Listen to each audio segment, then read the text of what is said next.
Good afternoon. My name is Ghoncheh Tazmini, and it's a pleasure to be back at the World Public Forum and to have the opportunity to present the chapter Genuine Dialogue Requires Not Only Talking, but a Great Deal of Listening.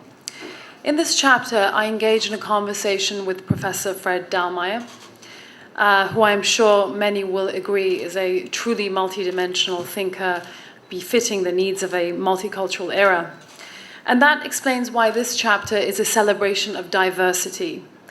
In our conversation, you'll find a consistent thread, specifically respect for other ways of living and self-governance.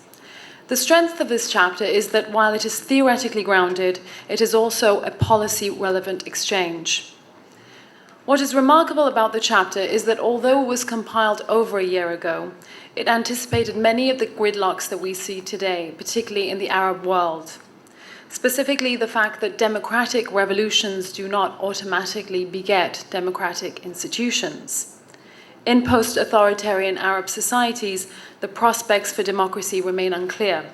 Events have shown us that there is no global uniformity when it comes to the task of modernizing political structures.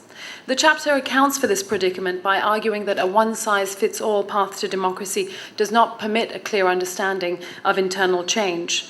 The non-Western world did not experience the Renaissance, the Reformation, or the Enlightenment, so modernity cannot possibly mean the same thing in non-Western societies. Professor Dahlmeier underscores the need for a broader frame of reference that represents socio-political development as the interaction of universal value patterns and specific cultural codes. He advocates a broader cognitive space to allow for the emergence of homegrown or multiple modernities. History has taught us that modernity cannot be borrowed or imposed, but that it is an end one moves towards only on the basis of dialogue and collective agreement. This brings us to the role of Islam in democracy, which is also addressed in the chapter. The political landscape in the post-revolutionary Arab world is comprised overwhelmingly of traditionalist and Islamist forces. Professor Dahlmeier argues that Islam and democracy are not necessarily or inevitably compatible, but that they can be rendered compatible through creative and constructive engagement and interpretation. A broad-based internal dialogue needs to take place to determine how political Islam will feature in societies that have clearly demonstrated an eagerness for democratic practices.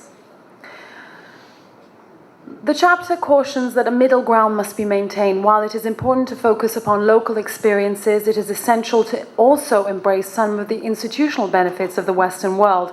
Reaction to Western globalism can lead to a harsh nativistic backlash or even radicalism, which is equally futile.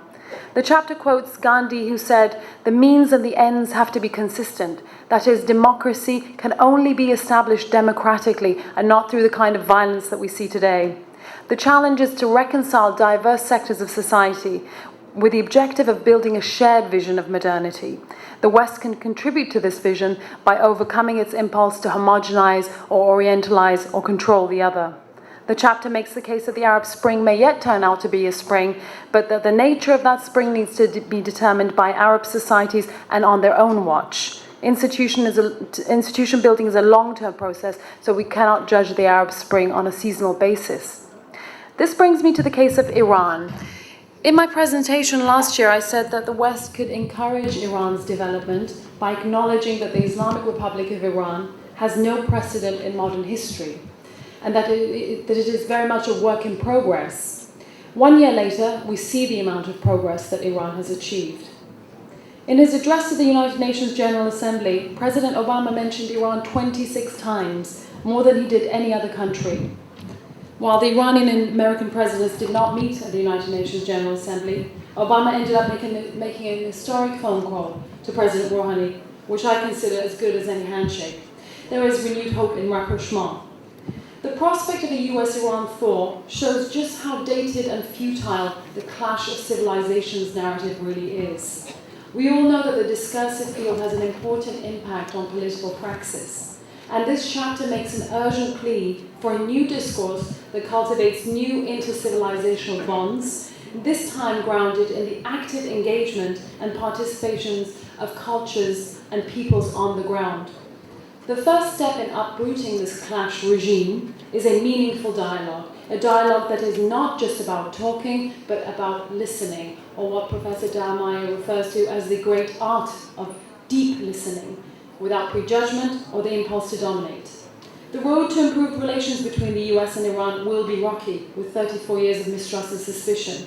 This chapter offers the intellectual insights and the conceptual tools policymakers and practitioners need in order to tear down the wall of mistrust brick by brick. Thank you for listening.